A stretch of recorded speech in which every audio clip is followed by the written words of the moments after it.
은퇴 후 상과 당뇨병, 왜 미리 점검해야 할까?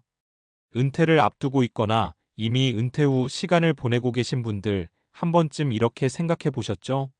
이제는 좀 쉬어야지, 건강 관리도 철저히 해야지 하면서도 정작 병원 가는 건 미뤄두고 있진 않은가요? 특히 조용히 찾아오는 당뇨병은 나이 들면서 누구에게나 올 수 있는 문제지만 무심코 넘기기 쉽습니다. 특히 공복혈당 130이라는 수치를 듣게 되면 겁부터 나죠. 그런데 이 숫자가 왜 중요한지, 은퇴 후의 삶에 어떤 영향을 미칠 수 있는지 제대로 알고 있는 분은 많지 않아요. 당뇨병은 급하게 증상이 나타나는 병이 아니라 서서히, 조용히 우리 몸을 망가뜨리거든요. 이번 글에서는 은퇴를 준비하거나 은퇴 후 건강한 삶을 유지하고 싶은 분들께 공복혈당 130이 의미하는 바와 당뇨병 예방 및 관리법, 그리고 실생활에서 겪은 사례들을 바탕으로 꼭 점검해야 할 이유를 쉽게 알려드릴게요. 본문 1. 공복혈당 130, 이 수치가 뭐길래? 먼저 공복혈당이라는 말부터 짚고 넘어가야겠죠? 공복혈당은 말 그대로 아침에 아무것도 먹지 않고 잰 혈당 수치를 뜻합니다. 이 수치가 100mgdl 미만이면 정상, 10만 125는 공복혈당장애 혹은 전당뇨라고 부르고 126 이상이면 당뇨병 진단 기준에 해당해요. 그 중에서 130이라는 숫자는 당뇨병 진단 기준보다 조금 높은 편으로, 이 수치가 나왔다면 조용히 다가오는 당뇨병이 우리 몸 안에서 이미 진행 중이라는 신호일 수 있습니다. 은퇴 후 건강이 갑자기 안 좋아지면 즐기고 싶은 삶도 어려워지기 때문에 미리 점검하고 관리하는 게 필수입니다. 2. 은퇴 후 당뇨병이 위험한 이유. 은퇴 후에는 활동량이 줄고 생활 패턴이 바뀌는 경우가 많습니다. 일할 때보다 몸 움직임이 적어지고 자칫하면 식습관도 불규칙해지기 쉽죠. 이 때문에 혈당 관리가 잘 안 될 가능성이 큽니다.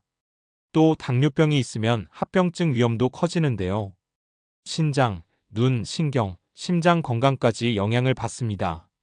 합병증이 생기면 치료비 부담도 크고 무엇보다 몸이 불편해져 은퇴 후에 자유로운 삶을 망칠 수 있죠. 그래서 은퇴를 준비하면서 공복혈당 130과 같은 신호를 가볍게 넘기지 말고 적극적으로 관리해야 합니다. 3. 당뇨병 예방 및 관리. 은퇴 후에 꼭 필요한 생활 습관. 규칙적인 운동. 은퇴 후에는 가벼운 걷기나 수영, 요가 같은 꾸준한 운동을 추천합니다.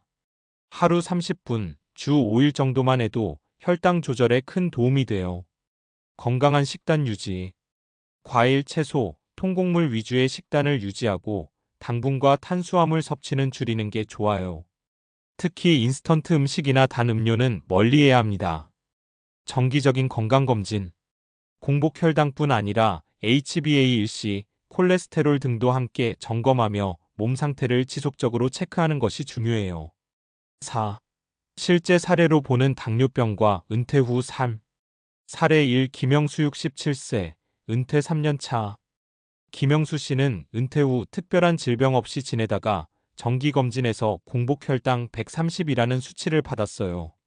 당장 약을 먹기 전 단계였지만 식단과 운동을 꾸준히 바꾸면서 6개월 후에는 110대까지 혈당이 내려갔습니다.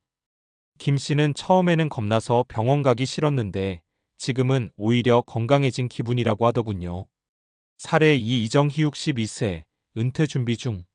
이정희 씨는 은퇴를 앞두고 건강검진에서 공복혈당이 128이 나왔어요.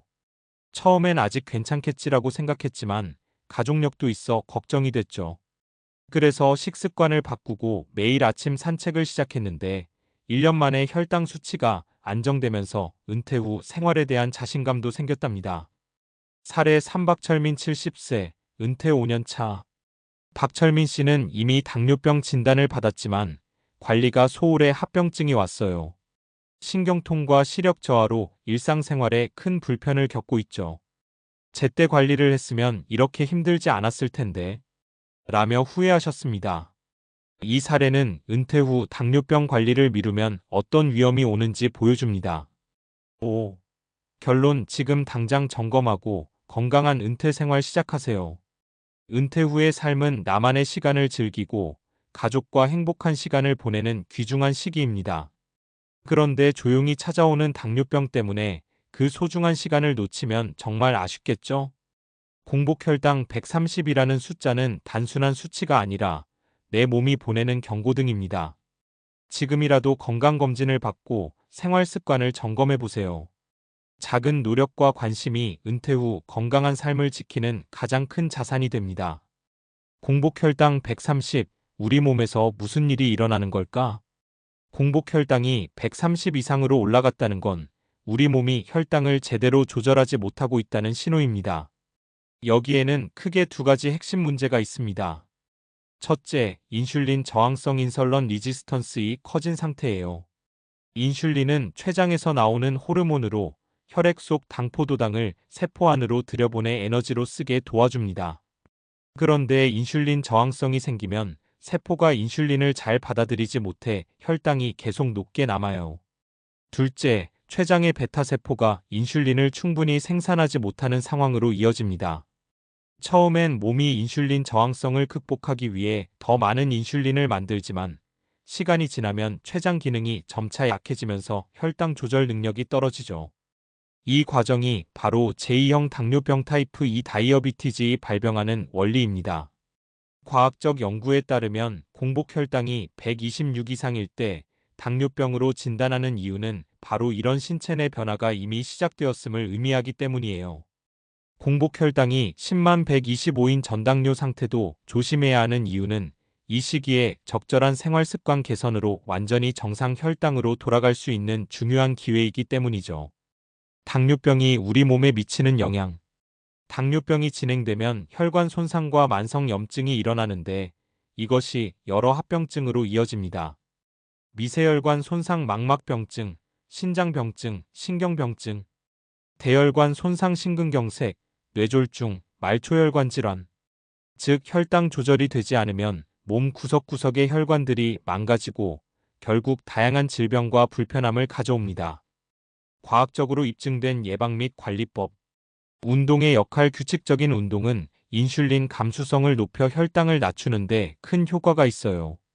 근육이 활발하게 움직이면 혈당을 더 잘 쓰게 되고 인슐린 저항성도 줄어듭니다. 식이요법. 당분과 정제 탄수화물 섭취를 줄이고 식이섬유가 풍부한 채소와 통곡물을 늘리는 것이 혈당 관리에 도움됩니다. 체중 관리. 과체중이나 비만은 인슐린 저항성을 악화시키므로 적정 체중을 유지하는 게 매우 중요합니다. 스트레스 관리와 충분한 수면. 스트레스 호르몬인 코르티솔은 혈당을 올리고 인슐린 저항성을 증가시키기 때문에 스트레스를 줄이고 좋은 수면 습관을 갖는 것도 필수입니다.